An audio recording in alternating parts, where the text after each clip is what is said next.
So ito po ang PC Center at ako po si July, ang hubad pa rin yung technician. So ang topic po natin ngayon ay off-grid. Yung pong system ko sa off-grid. Kasi lately is marami nang gumagawa ng solar at nakakatuwa po. Ang problema lang is hindi kompleto ang sistema. So yun lang po malungkot doon. So ito pong akin ay hindi ko pinakikita kasi ito po ay talagang sistema ko na, pero share ko na sa inyo ito. So setup ko po is 300 watts na panel. Ito po yung diagram. So one wire lang po tayo ngayon. Yan. Yan po yung panel. So 300 watts. So, pwede po kayo mag-setup ng 100, 100, 100, tatlong 100, at saka isang 100, isang 150, isang 150. So, series nyo. So, labas po nun ay 300 pa rin. So, ang rule po sa panel ay hindi ka po pwedeng maglagay ng magkaibang voltage at magkaibang amperahe. So, kung ang difference po ng ilalagay nyo, magkaibang brand, ay point something lang, so tolerable po yon. Pero kung ilalagay nyo po ay halimbawa 20 volts yung isa, 19 volts yung isa, yung isa ay 17 volts, o kaya basta mas mataas po ng dalawa at saka sa amperahe ganun din. So wag nyo na hong ituloy at mas maganda ho kung pareho yung brand na kukunin nyo at pareho ng wattage. So wala na pong pag-uusapan doon. So stress out ko lang po sa inyo, magkaiba po ang ground at saka earth ground at saka equipment grounding. So yung pong ipinakita ko sa inyo dati is meron po tayong earth ground sa ating solar panel. So one wire system po tayo. So ito po ay earth ground. So ito po ay diretso sa welding rod na sa ground rod. At ito po naman yung ating positive line. And then meron pa po siyang isang grounding. So ito naman po yung line ground o yung grounding natin. So positive, negative, ito po ang pinaka-negative niya. Huwag po kayong malilito rito. So kung nalilito po kayo sa live ground, sa line ground, ay yung negative na lang.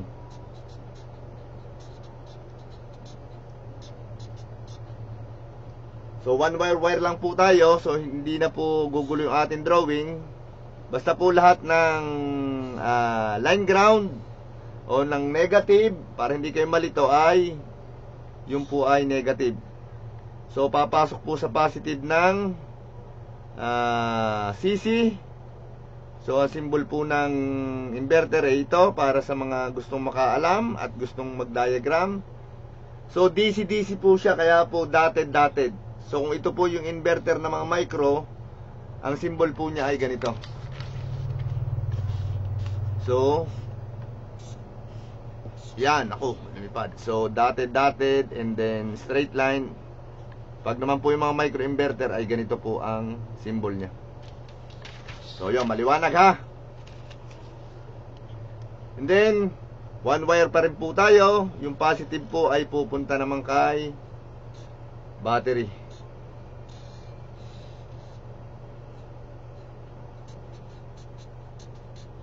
So si battery po ay meron ding negative. Gawin na lang po nating negative ito para hindi makakalito. So yan po ang initial na setup ng solar.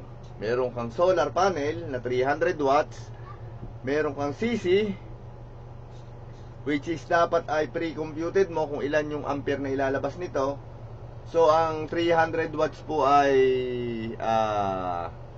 ang CC ang inirekomenda ko ay 40A. So ang akin pong CC ay 40A. So pakita ko lang po ang CC ko. Yan po ang CC ko. Yan. Pero wag po kayong magtaka kung bakit alas 9 na ng alas 8:30 na ng gabi ay may generation pa po ako. So ako po ay naka-hybrid, pero yung hybrid po ay hindi ko muna ipakikita sa inyo. Yan. So naka-hybrid po ako, saka na po natin i-discuss yan kung gusto nyo. Then, balik natin doon. Yan. Pinapaalala ko lang po, makalat po ang setup ko dahil ito po ay shop. So, every time na magre-request kayo ng solar, ay binabago ko po ang setup ko, kinakalas ko, binabaklas ko. So, wala na po akong time para ayusin pa ng ayusin niya at ibalik sa dati. Pero safety po yan. So, pabati moment muna o shout out. Shout out po kay Mr. Freddy S. Alegre. So, siya po kanina ay nag-text sa atin at nag-video call po kami gawa ng kanyang GFCI na ikinakabit. So, ulitin ko sir, hindi po kailangan ng ground ng GFCI. Kailangan po lang ay ma-sense niya na na-disrupt ang flow ng AC. So, pabalik-balik po yon kapag ganun-ganon ang AC. So, kung na-disrupt siya, halimbawa yung 10 ay naging siyam, so magkakaroon po ng tinatawag na leakage. Pag nagkaroon ng leakage, automatic po ay magtitrip ang inyong GFCI. Kay Mr. Salyuman, magandang gabi po. Kay Ma'am Claudette Closet ng Italy, magandang gabi rin po. Kumusta na po ang project nyo? Kay Mr. Victor Solidad, sir, hindi natin nagawa ng paraan ang iyong shipping kasi ang Lazada po ay wala ng shipping ngayon. Ang LBC wala ng shipping. Ang JNT at saka JRS ay hindi na po nagsiship ng battery. So dati po si JNT ay nagsiship pa ng battery nung siya bago-bago. Ngayon po ay hindi na rin. So umarte na rin po siya. So kay Mr. Marlon Bernales, sir, long time no hear. Kay kanino pa nga ba? So kung sino-sino pa po. Kuya Alan. So si Mr. Bong Honson ng Nasugbu, Batangas sa may Kugunan po. Kamag-anak po daw siya ng asawa ko. So siya po, ang asawa ko po kamag-anak niya, hindi ako. So siya po ay nagagawa ng incubator at interesado po siyang mag-solar. Kaya lang po yung nabili niyang inverter ay TBE. So pag dinala po niya rito ay tetest natin ang oscilloscope para maipakita po sa inyo na hindi po siya pure sin, kundi siya po ay almost modified sin, pero nag-i-square wave pa rin po siya sa oscilloscope. So ano pa ba? So diretso po tayo. Sa mga hindi ko po nabate, pasensya na. So ulitin po natin, na-setup po natin 300 watts na panel, 40A na CC, at saka po 200 AH na battery. So ako po ay naka 12 volt system. Kasi hindi po makapag 24 volt system o kaya 48, gawa po ninyo. Kasi po yung mga beginners ay nalilito pag ako ay nagtaas ng 24 o kaya 36 o kaya 48. So napako na po ako sa ating 12 volt system. So ito pong wire na nagduduktong kay panel at saka kay inverter ay meron siyang protection tinatawag. So meron po siyang breaker at meron po siyang SPD. So si SPD po ay pupunta sa egg ground para sa kanyang discharge kung tamaan man ng kidlat ang ating linya ng panel at hindi po siya papasok sa CC natin at saka sa battery. So yan po. So 16A na CC at saka po isang SPD. So ito po ay number 2 na SPD.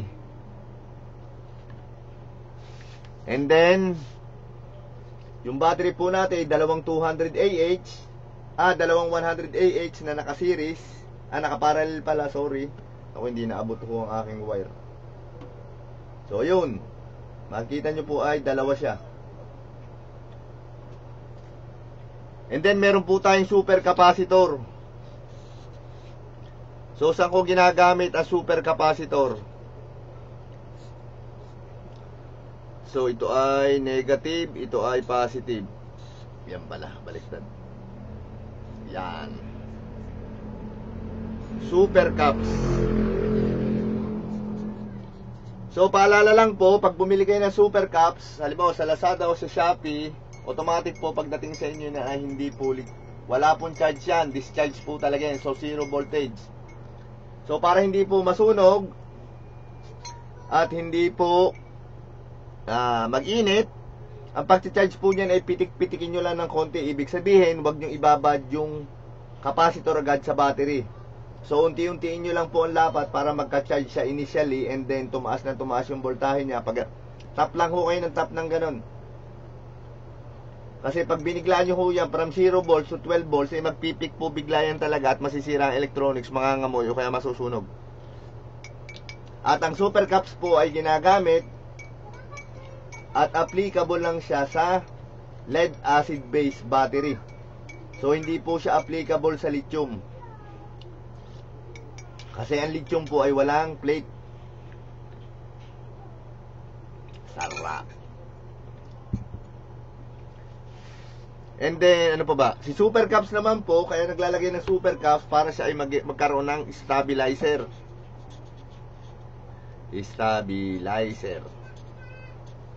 Stabilizer ng ano? Kagaya ko po, meron akong water pump na 250 watts o 300 watts ba yun?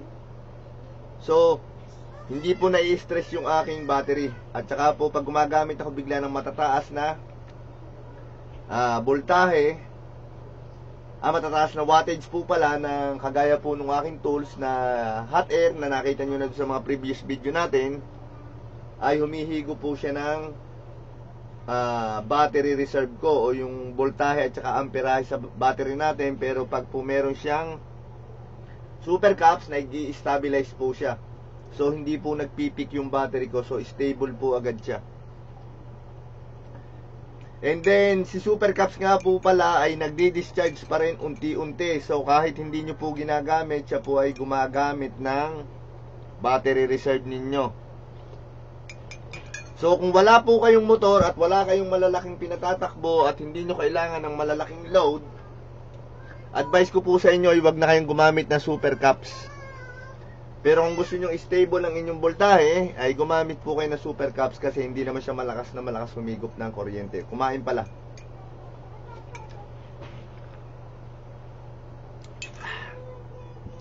Tapos dito po sa connection ng CC at saka ng battery ay may breaker pa din. So breaker. So ang nilalagay ko lang po is, kung ito ay 40A, so pwede po kayo mag-max ng 40A. Yan. Pero kung maliit lang, siyempre, maglagay na lang kayo ng maliit na kahit mga 20A. And then, meron po tayong inverter. So, inverter ko po ay si SNAT.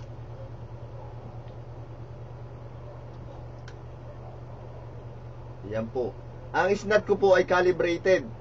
So, kung ano po ang actual voltage ng aking battery, ayun din po ang inilalabas niya. So kaya po yan naka-full kahit under load ang aking battery, dahil ang aking pong wind turbine ay gumagana. So hindi po siya naka-connect sa DU. So ang priority po niya ay battery.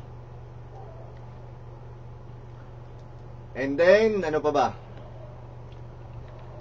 Dalawa po ang aking ginagamit na inverter. Isa pong si modified at saka si SNAT, si PureSyn. So, si SNAT po ay ginagamit ko sa mga sensitive na equipment kagaya ng laptop o kaya pag may DIY project ako na electronics na kailangan ang supply niya ay hindi square wave.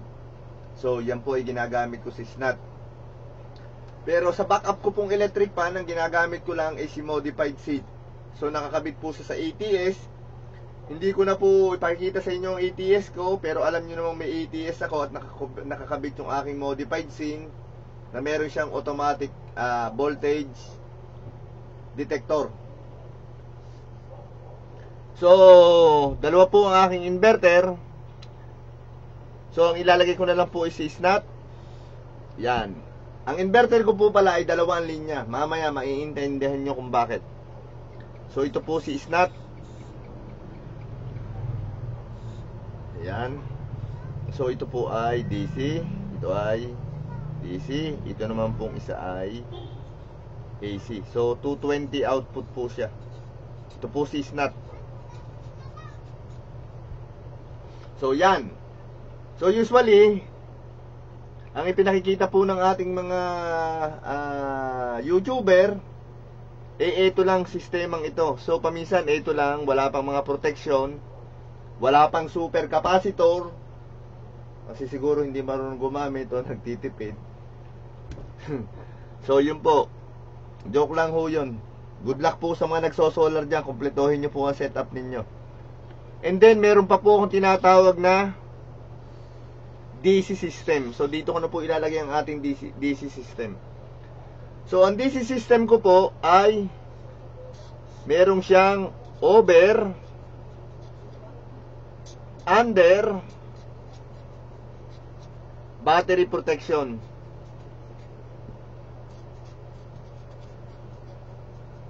So yung iba po ay under disconnect lang siya, battery under disconnect. So ako po ay may over under disconnect protection. Pero hindi ko po recommended itong ginagamit ko kasi mahirap po siyang gamitin. So paminsan po ay nagtitrip siya ng kusa, o kaya naman pa nag-fluctuate bigla is nagluloko siya. So hindi po advisable ito, pero yung akin po ay minodified ko na kaya stable na po siya. So ito ay battery disconnect. So pag mababa ang kuryente at napataas ang kuryente, kaya po ako naglagay nito is gawa ng para lang ding ipakita sa inyo, pero ito po yung matagal na naka-install sa akin. At si battery disconnect po ay nakakabit pa sa ating fuse box. So may fuse box pa po ako dyan. So ang individual fuse po natin is merong 5A, merong 15A, merong 10A, merong 20A, may 40A. Si 40A po ay doon nakakabit si inverter. Pero still, si 40A po, ang ginagamit ko pa rin is 10A lamang.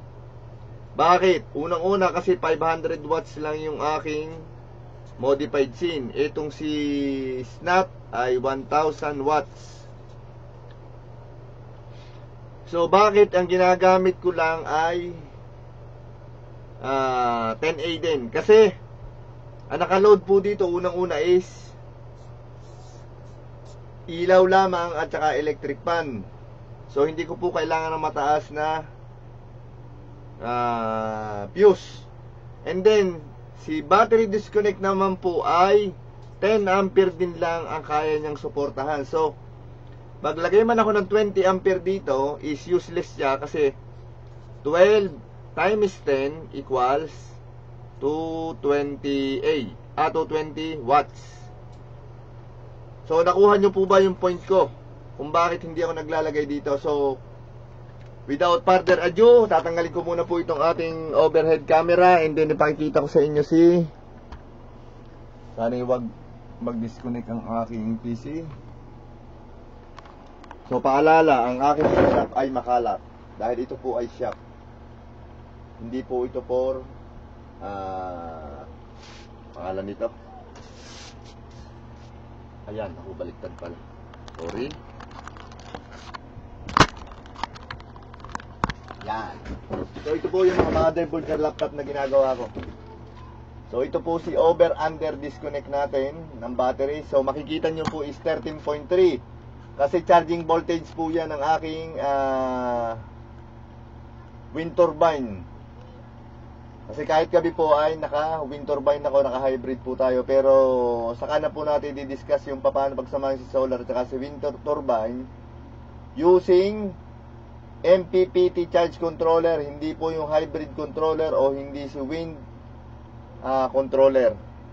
So ang akin pong under disconnect is 12.1. So bakit po 12.1 at hindi 1? Kasi ito po ay hindi calibrated. Siya po ay over ng 0.15 volts. So ginawa ko pong 12.1 para safe po tayo. So ang kanya pong over is 14.5. So ito pong nakikita yung 13.4 na ito is, ito pa pong isa. Teka lang, bear with me. Ibababa ko lang po si camera natin sandali. Ipakikita ko sa inyo, i-disconnect ko lang po yung aking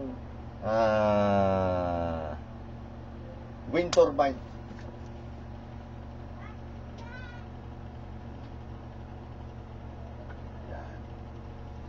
naka-disconnect na po ang aking wind turbine. So, nakita nyo po kanina is 13 point something. So, bababa pa po yan. Yun, namatay yung ilaw nating isa kasi disconnect ko si nag-error si charge controller. Pero mamaya-maya po ay babalik yan. So, explain ko lang po sa inyo ito. So, ito po ay bababa pa po ito ng konti. So, yun, tumunog po yung ating discharger ng battery. So, yan. So, yan po ang running voltage ng ating battery. Bakit po tinawag na running voltage? Ito po, papatayin ko yung electric fan kong DC. So, makikita nyo po yan is teka lang, i-regulate ko lang yung voltahe.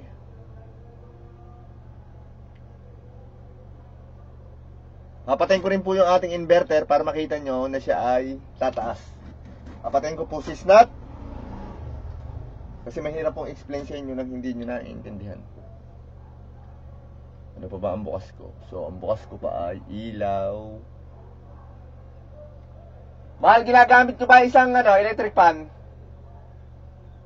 Mahal, ginagamit ko isang electric fan?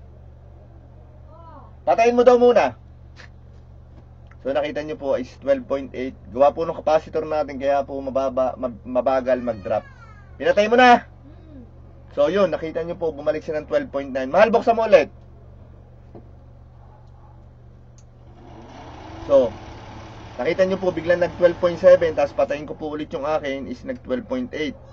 So, pag pinatay po ulit ng asawa ko yung kanya, ay magiging 12.9 ulit yan. So, yan, kita nyo po, yan po ang tinatawag na running voltage. So, hindi po lahat ng sinasabi ng inyong indicator sa solar ay tama. Tama po yun in the sense na yung po yung nade-detect niyang voltage dahil meron siyang load o kaya wala siyang load. So, kita nyo po yan. Pinaglalaro ko yung electric fan ko, nakikita nyo po kung paano magkaroon ng voltage drop. So, buksan ko po yung electric fan ko at mainit. Yan. Papatayin. Yan. So, nasa naman po ang aking fuse box. So, ang fuse box ko po ay nasa likod lang nito. So, yan po ang aking fuse box. Sana yung nakikita nyo. Yan. So, yun po ang aking fuse box. So, ito po ay 5. So, ito pong mga fuse na ito ay sa electric fan, sa soldering iron. Ito pong pinakadulo ay sa inverter. Kasi si inverter po ay hindi ko ginagamit ngayon. Dahil nakadisconnect po siya at inilabas ko po siya sa labas ng shop. So, pag nilagyan ko po yun ng fuse yan, is automatic buhay na ulit yung linya nung ating disconnect. Anong ating palang inverter. Pero, kung nakikita nyo pong pula yan, hindi po yan positive. So, nung binili ko lang po itong fuse box ay, ito po ay pula na talaga. Pero ito pong linyang ito ay negative. Kasi ang atin pong sa electronics ang takbo po ng DC ay kaliwa. So, ano ang dapat mong protektahan? So, yung negative. So, nasa negative po ako. So, sa mga hindi naniniwala at naniniwala pa rin po doon sa old na theory na ang positive ay ang DC ay nagpo-flow sa positive. So, mag-research po kayo. May Google po ay walang masama kung kayo mag-research. At doon po ay napatunayan na ang nai-stress talaga is yung negative wire, hindi po yung positive. So, at saka kung napapansin nyo sa DC, yung breaker po ay may positive at saka negative indication. So, yun po yun. Hindi na po para i-explain sa inyo ng mahaba. So, basta tandaan nyo po, pero hindi ko po nire-recommenda na gayahin nyo. Pero ang setup ko po ay pinakita ko lang sa inyo na ang nakalagay po dito, although ito po ay kulay red, ito po ay negative. Hindi po siya positive. So, ang dumaan po sa fuse sa akin ay si negative, hindi po si positive. So, balik ko na po sa dati. Yan. So, tandaan nyo, pag pinatay ko yung mga electric fan at pinatay ko kung ano-ano, ayan. Kita nyo po, nung lumakas yung hangin, tapos patayin ko, ayan po ang running voltage at saka real reading nung inyong battery. So, pag binuksan ko po ulit si pangalan nito, si wind turbine. O kung umaga naman, bukas po ang inyong solar panel. So, magkakaroon po ng charging voltage yan maya-maya. So, hintayin nyo lang po. So, pagpasok po nyan is, tataas na po yan unti-unti. So, yan, makikita nyo. So, sa mga nagtatanong, bakit po, nung umaga, ang voltahe po ng akin ay 13 volts. Pagdating naman po ng gabi, naging 12.1 o kaya 12.2. Sira po ba ang battery ko? Hindi po. Maaari pong hindi sira o maaaring sira ang battery nyo. Pero ang advice ko po is patayin nyo muna yung si breaker o kaya i-disconnect nyo yung inyong solar kung umaga kayo magte-testing para malaman nyo po kung ano talaga yung actual voltage ng inyong battery. So, balik na po tayo sa top view. Ayan, nakita nyo na ang madumi kong shop. So, yan, makikita nyo po. So, ito po, habang ako ay nag-i-explain sa inyo, ako po ay nagre-reformat ng laptop na para bukas. So, set up ko lang po ulit ang camera natin at ipagpapatuloy ko ang pag-i-explain ko sa inyo.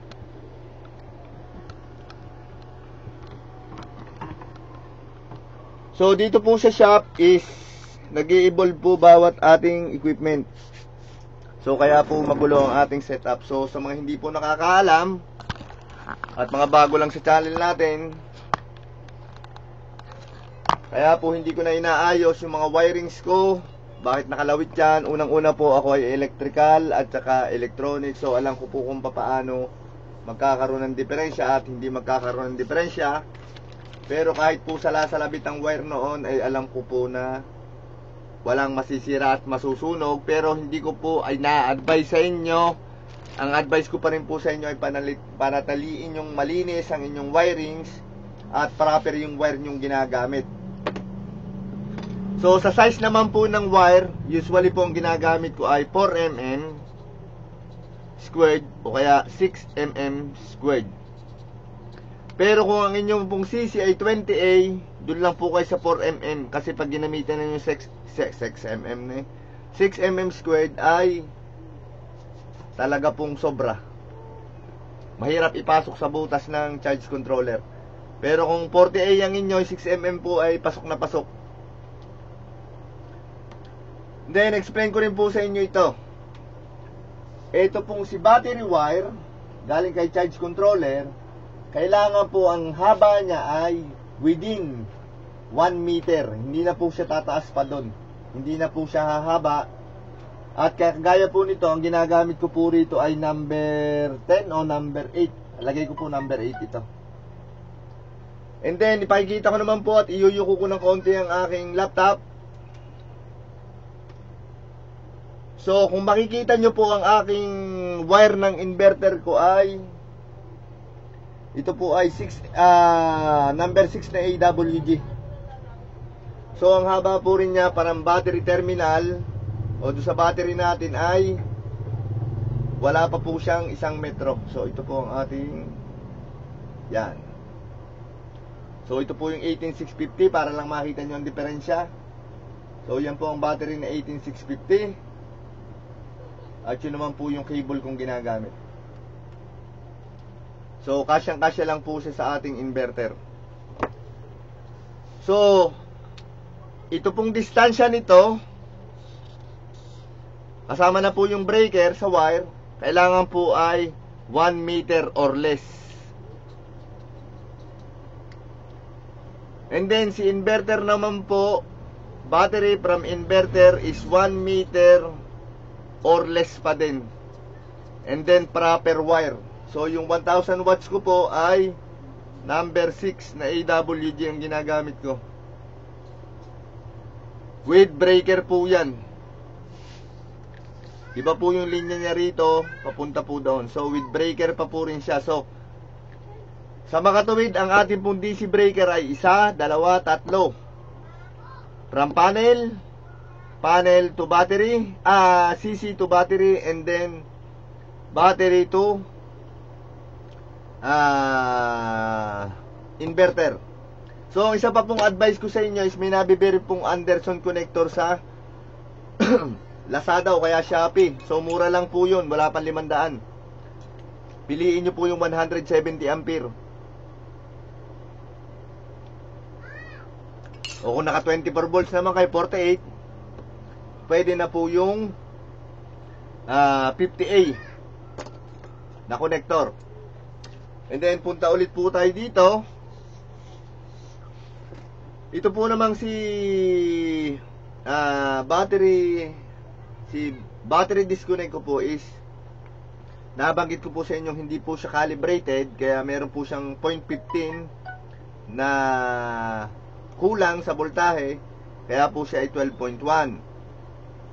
And then ito po ay si DC breaker, ay si DC line ko, o yung DC system ko is naka-fuse lang po siya. So ang pinoproteksyonan niya lang po ay soldering iron, yung 500 watts na inverter na hindi ko sinasagad. So mga 100 watts lang ang load niya, kasi ang nabibili po, at pag bibili kayo ng disconnect, tandaan nyo po, tingnan nyo yung halimbawa system ay 12 volts at 10A. So 10 times 2 is 220 watts lang po ang kaya nyong i-load. So mali po yung nag-a-advise sa inyo, o yung isang nakita ko, o dalawa ba yung hindi marunong gumamit na yon. So 12 volt system, 10 ampere yung kanyang battery disconnect, ang sabi po ay nagtitrip ang kanyang inverter. So baka po daw sobra yung load niya, tama po daw ang size ng wire niya. So mali po yun. So yung 12 times 10 nyo, which is yun yung specs ng inyong over-under protection. So nung nag-browse po pala ako, nakakita ko ng 20A. So yung nabili ko lang po is 10A. So hindi ko po nakita yung dati, pero may nakita na po akong 20A. So sa 20A po, madodoble yung inyong pwedeng i-load sa DC system ninyo, at po pwede rin po kayong gumamit ng mas malaki-laking inverter, o kaya po pwede nyo punuin doon yung si 500 watts ng load. Actually mga 300 lang po ito talaga. So ang peak niya po is yung 500, yung surge lang pong gano'n na kaya niya suportahan. So yan po ang setup ng inyong hubad na technician. So isang kumpletong setup po yan. I-recap lang natin para malinis.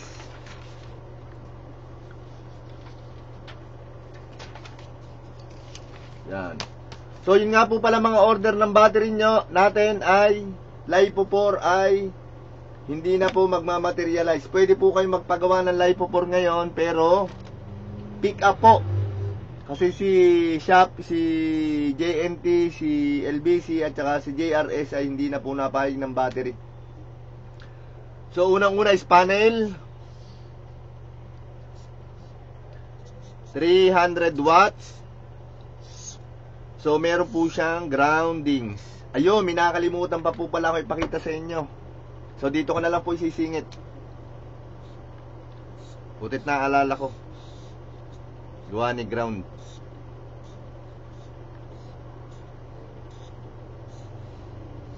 So battery. So ang ratio po talaga ay 300 is to 200 AH. So kung 150 ito, o di 100 AH yung ano mo, battery mo. So do the math, kaya pong punuin ng 150 literally ang battery. Pero sa tunay po ay hindi niya kayang punuin, kasi nagdi-discharge yun. At saka kung meron kayong kagaya ng load ko, yung modem ko, at saka yung electric fan, kung yung exhaust fan ko ay nakakabit po ng direkta sa battery, at pinoproteksyon na naman po ng over-under protection ko, para in case na mapasarap siyang higop o kaya hindi nag-charge, kukunti na yung laman, ay mapoproteksyonan po. So may breaker. Ito po ay DC. So breaker, then SPD, breaker. So meron po nakakabit po siya sa earth, ground. Siya po ay nakakabit din sa earth, ground,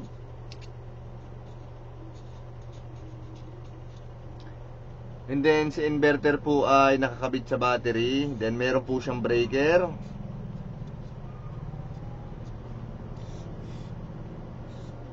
Ito po si inverter. Then si 220 volts. So kung gusto nyo po ay maglagay pa kayo dito na isa pang breaker. Ito naman po ay AC breaker. So tatlong DC, isang AC breaker. And then yung pong si DC system ko ay meron po akong si disconnect na 10A, pero kung kayo po ay mag 20A na po kayo. And then meron po akong fuse box. So 6 po yan. So dito naman po nakakabit yung aking mga load. So yung electric pan ko,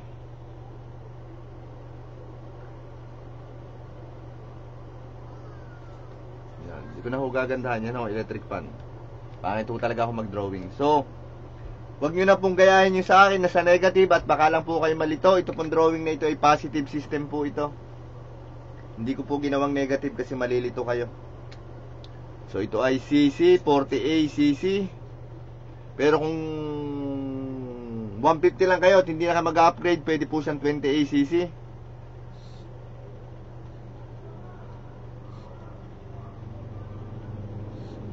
So yan po recap natin. So meron pa pala si Super Cups. So yung paalala ko po sa inyo sa Super Cups,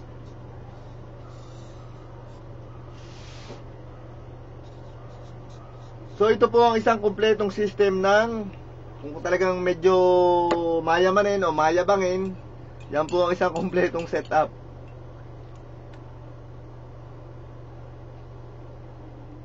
Dalawa lang po ang tao pa nagsosolar. Isang mayamanin at isang mayabangin. At yung po sa mga nagtatanong na bakit yung nabili, kagaya po nung pinsan ng asawa ko, ang Kuya Willie ho daw ay nakapagtanong ng 20k lang ba na solar. So kung kagaya po nung grid tie ko at 20k lang ang budget mo, ay baka isang inverter na 250 at saka isang 300 watts na panel ay wala ka pang wire at wala ka pang breaker. So paglaki po ng wattage ng panel, paglaki rin po ng presyo. So pagliit po ng panel, so pagliit din po ng presyo. Pero kung bibilhin nyo po yung mga lighting system, yung rechargeable na automatic na umiilaw, madaya po mga yun. Ang sinasabi ho nila ay halimbawa 100 watts. Hindi po yung panel na sinusukat nila. Ang sinusukat po nila ay yung load. Kaya po lumalabas doon sa PMPO nila o sa product promotion nila is 100 watts po siya. So nililinaw ko na po sa inyo yun.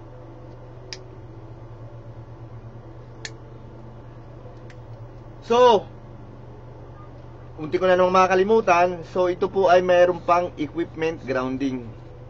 Yung isa pa pong equipment grounding.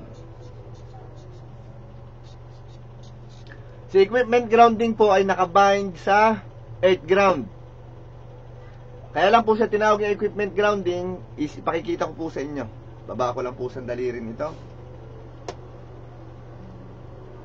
So sana'y nakikita nyo at hindi ko nakikita. Kaya lang po. Yan. So kita nyo po itong splitter ko. Ito po ay pang kotse. So number 6 to number 8 o number ano ba? Number 10. So number 6 po pala, number 4 to 8. So kasya po siya. So ito po ay nakabind sa ating inverter. So makikita nyo po yung inverter natin is ayan po yung line nya. So ito po ang equipment grounding. So then makikita nyo rin po sa ating solar charge controller ay nakabind yung aking grounding. So automatic po yung dalawang yun ay nagsama doon and then lalabas siya sa ating 8 ground papunta po sa ating ground rod na hindi po isinasama sa positive sa AC ground. So dalawa po ang grounding ko, isang DC at saka isang AC ground. So mayabangin kasi dalawa ang grounding. So bakit po dalawa ang grounding ko? Kasi ang DC ground po ay laging active, ang AC ground po ay nagiging active lang kung nagdi-discharge siya. So si battery po ay hindi nilalagyan ng equipment grounding. Ito pong si panel na ito, tawag rin po rito ay equipment grounding din. So ito pong aking si inverter ay equipment grounding din ito. Meron din ito rito. So kaya po one wire lang yung ginagamit ko sa drawing kasi ito pong mga negative na ito ay magkakasama sa isang linya. So bahala na po kayo maghanap kung saan yung pagsasama-samahin. Pero sama-sama po lahat yan. So ganyan po ang gumagawa ng solar setup na ito po ang pwedeng sabihing ultimate kasi wala na po akong naiisip na kulang sa system ko. Kasi kung yung system ko, sabihin nyo may 12 volts, may 220, meron din po akong para naman sa ating 48 volts. So ito, yan. Yung ipinakita ko po doon sa ating sistema dati. So ito pa po yung aking step up DC-DC booster. Yan po, hanggang 50 volts po siya pwede. So ginagamit ko po yan pag may ginagawa ako. Iba, hindi ko na po natapos itong laptop kong ginagawa. So kung tutuusin po ay pwede ko nang tawagin itong ultimate na DIY setup ng solar. Pero hindi ko po tatawagin kasi baka po may kulang pa ako, yung nakakahiya naman. Yun po. So kung may mga tanong pa ho kayo, lalo-lalo na sa ating hybrid, magtanong lang po kayo dahil pag nagtanong po kayo o interesado kayo kung paano pinagsama yung si charge control, si wind turbine at saka si solar in one, maumaga magabi ay meron po akong generation, ay mag-request lang po kayo at i-request nyo at gagawin ko po ng video. So pasensya na po pala kayo ngayon at hindi ako nakakapagawa masyado ng video kasi preoccupied po tayo sa shop dahil gawa po ng mga online classes. So mga paggawa ng laptop, sari-sari po, sira, pa-format, ganun din po ang ating mga cellphone, tablet. So yun po ang inuuna ko ngayon, yung pagkabuhayan showcase. Saka na po natin gagandahan ang video natin na non-profit. So ito po ulit ang inyong hubad na technician, si July pa rin po. Magandang gabi.